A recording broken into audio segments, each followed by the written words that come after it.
So everyone who has been messaging me and telling us how much we're gonna love this movie is gonna be massively disappointed. It's as random as the fucking annoying kid in high school who was like, "Blarg, I'm random."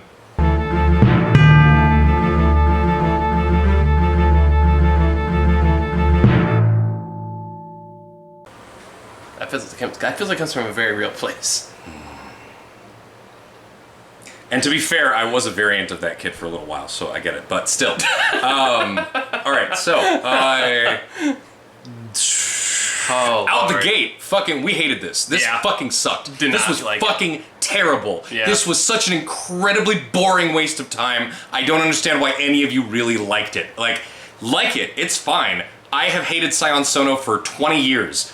I just don't get his shit. I don't get it. And Suicide Club is still one of the most irresponsible, offensive, terrible movies I've ever seen in my life. I fucking hate it. And like, I've seen people talk about how they love Exposure and like all the other movies that he makes. Like, there are huge Sion Sono fans out there whose opinions in movies I trust. So there's something there, I guess, for some people, but I don't fucking get it. And this just reminds me, like, I gave this a shot. Nope. Fucking no. So I have never seen a Sion Sono movie before, so I had like no context for his like style going into this. And we're like, oh yeah, this movie sounds crazy and nuts, cool. I'm usually down for that. Nicolas Cage, like, cool. That sounds like selling my bag. I'm kind of glad because that feels kind of validating. Yeah. Because now people can't just be like, oh, well, they just fucking hate Sion Sono. They don't like this movie because they hate Sion. No, it's a bad movie. I was bored to fucking tears watching this. It was so boring. And like, here's the thing, like, with a bit more direction and purpose, like, these random ideas could be kind of funny and they kind of work. But as they exist, it's like, it feels aimless. It feels like it's doing it for its own sake. And like, I was like, what is the purpose behind any of this? Because even like the random stuff we like, usually it's there for reasons. Yeah. There's a deliberate design choice behind it. I think it was funny, the way that we put it, I was like, this is just like random with no point. It's not just like, I don't not like it just because it's random. Like, we've seen weird shit. It's not just like we've seen weirder shit this year that we have reviewed. Like, you made that point and I was like, you know what, you're fucking right. You totally have. Because I was like, Psycho Goreman's weirder than this. Yeah. And I fucking love that movie. And here's the thing. I'm gonna make a bold fucking statement right now. And we both, like, this still top hitter for worst movie of the year. The weirdness in music was more focused and had more of a point than this. Wow. Think about it. They were bad points. I mean, you're right. But they were at least points. I mean, I don't want to give Sia's music any credit. This isn't worse than music. No, let's not. Let's not go that far because music was offensive. No, it's like just disgusting. This was just really boring and pointless. Yeah, and it had those things where like it has stylistic flares where if you're already a fan, like, you're gonna enjoy it, fine. But I'm not gonna sit here and watch a bunch of people like sing a song that I can't even understand. Like, I can't. It's the chorus of voices, and they're not synchronized enough for me to be able to make out any of the words that are going on. Yeah. And there are multiple moments in the movie where they do like these theatrical little performances to tell the story, and I'm like, okay, I'm not entertained by this. It's not interesting as a form of exposition, and some of it seems metaphorical, and there's, oh my god, the metaphors in this movie. The fucking, oh my god, there's literally... okay, so there's a point. They walk into an area of the movie where there's this group of men just like holding onto a rope and pulling on this rope that is tied to the second hand of this giant clock that's smoking. And we're like, oh, and look at that in the background. There are these guys fucking pulling on this clock. They're trying to stop time from moving forward. I'm sure there's some kind of tie-in to time and how like you want to stop time from moving forward. And then it cuts like to a close-up of them doing that, and I'm like, all right, so I guess we're focusing on it.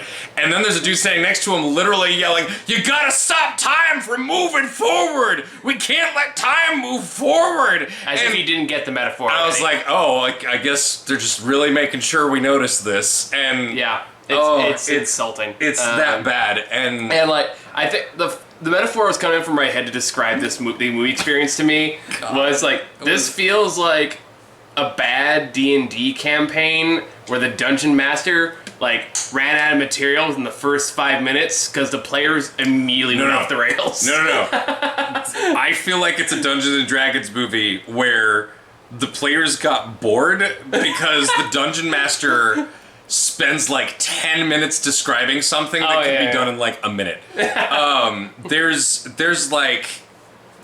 It takes 25 minutes before Nick Cage the plot gets going on his mission or whatever. Just to get to the fucking That didn't need to happen. It's pointless. It's like it introduces like these weird characters in the background and stuff, but 90% of them don't fucking matter and they never do. And this movie has this movie feels like it's up its own ass on so many sequences where it has these long stretches of slow-mo that are for its own sake, and that's what bothers me about most movies. Like, it feels like so many of these elements exist for its own sake. They don't serve any purpose or function. So much like, hey, wouldn't this be neat? Hey, isn't this kind of a wacky idea? Let's just do that and have like not even make it funny. Like, we're gonna play it largely straight. And why don't we get some Mad Max cosplayers to tie a bunch of fucking cans to their fucking suits and like run around and talk in a weird distorted voice, like for no fucking reason. Sure, Like, I mean stylistically it could have been cool if it fit better with the world, but there are just so many disjointed elements of this where it just felt like the dude was just designing a bunch of random cool ideas that none of it comes together. None of it is compelling. None of it is interesting. At least like in Fury Road when they're like driving past those weird like people like on the walking sticks. Like that was a cool element. And it like feels cohesive. It felt organic to the world they were creating. Yeah. This one feels like a bad hodgepodge of just half-baked ideas and just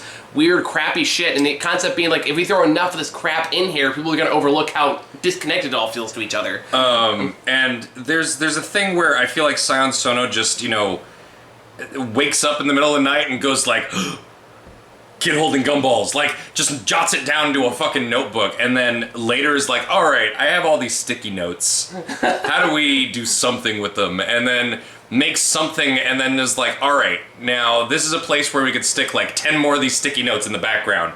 And there's a character where there's a subplot to like, he's one of the henchmen for the bad guy, but clearly he doesn't like being one of the henchmen.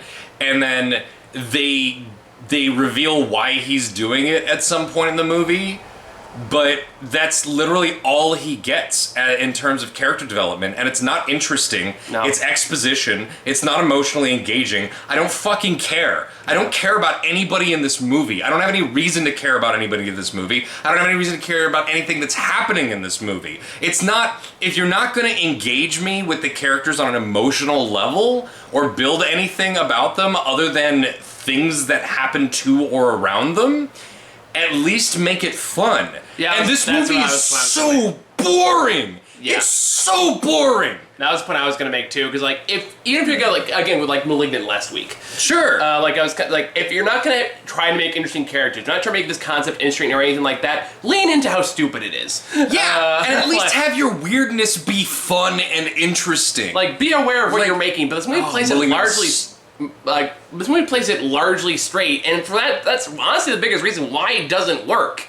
Is because it wants you to take this shit seriously. There are parts where it acts like it doesn't, parts where for sure you're not supposed to take it seriously. But on the whole, it wants you to feel some kind of deep resonance with what's going on the screen. Overwhelming, dramatic musical flourishes, like shots that hold on someone's face reacting to something, like just dramatic flourishes that don't matter. They don't matter. They don't have, like, there's no reason for them. They're just there to signify weight where there is none. And nothing in this movie is earned. Nope. It's just placed there. And honestly, there was a point where I was getting bored and I'm like, all right, it's leading up to the purported climax. And I was like, all right, this is gonna get like a 3 out of 10 from me. And I said to you, I was like, there's no way that this is going to get better than a 3 out of 10 in the last 10 minutes or so. Surprise, it went down to a 2 out of 10. The climax was so fucking bad. It's some of the worst action I've seen in a long time. I was gonna say, like, the actions aren't even good. They're not well shot. They're not well choreographed. They're really sloppy. The funny thing is, I keep thinking of Malignant because I'm sad that I missed that review. I was having a rough week, but like, I love the shit out of Malignant. No, It's you and I are on weird. the same page on Malignant. It's Yeah. weird, it's stupid, it's campy, it knows what it is. The stupid flourishes it's doing, at first they were off-putting, but then, like, it kind of Honestly, clicked. like, you watch it again, Yeah. and you see, like, okay, this is 100% deliberate. This Yeah. movie knows exactly what it's doing. And it was cohesive, and like the way that it got weird, especially towards the end, and the action sequences, fucking tip top all Yeah. the way through. Great, entertaining, great time. Super odd, bizarre movie, but I had a great time watching it, and it wasn't boring. Honestly, I would say that movie's weirder than this. It's more cohesively weird. Yeah. This movie has so more random crazy elements. It has crazier set design, but as far as being weird with like a through line, 100% Malignant is weirder. Yeah. And it pulls it off. This is just like, oh, what if we just had like cowboys and samurais? Sure. Because they're cool, right? Right. Like, yeah. And again, if Psycho Gorman did that... Yeah, Psycho Gorman was weirder, was also really creative, had some fun sequences in it, had great comedy. Like, just this movie fails in every possible thing it tries to do. With the exception of maybe set design. The only reason I had any kind of entertainment during this movie is the inherent entertainment value of seeing Nicolas Cage and Bill Moseley do their thing. Yeah. And even then, there's not really enough of it that's on that level to be that great. Even Nicolas Cage felt like he felt out of place in a few places in this movie. Like, he wasn't really fully invested in this. He's still good, but he's clearly just doing what he thinks people want him to do at some points. Which isn't necessarily bad, but... No, but it doesn't feel... It doesn't fit the overly serious, dramatic tone of the film. It also doesn't feel as natural as it normally does coming out of him. Like, even when you had, like, the space, Color Out of Space. Oh, yeah. It's a mostly serious movie with, like, some weird, quirky humor in it. And when Nick Cage starts doing his Nick Cage thing, it doesn't feel out of place. It feels like it fits in the movie. It feels organic for the character in that situation. It works. Or like Mom and Dad. Yeah, right? And like this, no. This movie fucking sucks. Yeah. Just fucking terrible. More tired talking about the Yeah, movie no, than it's anything else. pointless, it's pretentious, it's unearned, it thinks it's way more intelligent and important and dramatic and interesting than it is, and it's just not. You know it's not. It's the equivalent of a fucking pickup artist in a bar. Oh, like, Lord. It's just some dude who dresses in a fucking, like, crazy hat with a peacock feather and thinks he's hot shit, and he walks in and he's like, hey, check me out, and you get stuck in a fucking conversation with him for an hour and a half, and at the end you're like, I fucking hated this, die in a fire, goodbye. Like, that's You know what's sad? Yeah. You probably would have gone more on Cry Macho. That is sad. And also potentially true, even though I fucking hate Clint Eastwood. I just don't think I could watch Clint Eastwood anymore. I have not who he enjoyed is. a Clint Eastwood film in like 10 years. But even, like, I just, as a human being, I Yeah. just don't like him. Oh, that's totally I valid. can't get over him as a human being. No, I'm with you. Like, oh. I think American Sniper was my first. Oh, this is who Clint Eastwood is. Yeah. No. Yeah. That movie's garbage. I don't care what anybody says. Yeah, no, yeah. No, yeah, that's... American Sniper is racist garbage from a racist piece of shit. Yeah. I don't care... I don't care what kind of justification people have for what he did. Mm-hmm. If you actually read American Sniper and pay attention to weird things that I don't even think he realizes, like the fact that he was like, oh, we had a competition for whoever could, like, kill the most enemies, and surprise, like, so many more enemies suddenly started appearing in the streets, and we just started shooting them. Like, yeah, no, he's a racist war criminal. He can die. Like, I'm glad he's dead. Fuck any kind of lionization of him.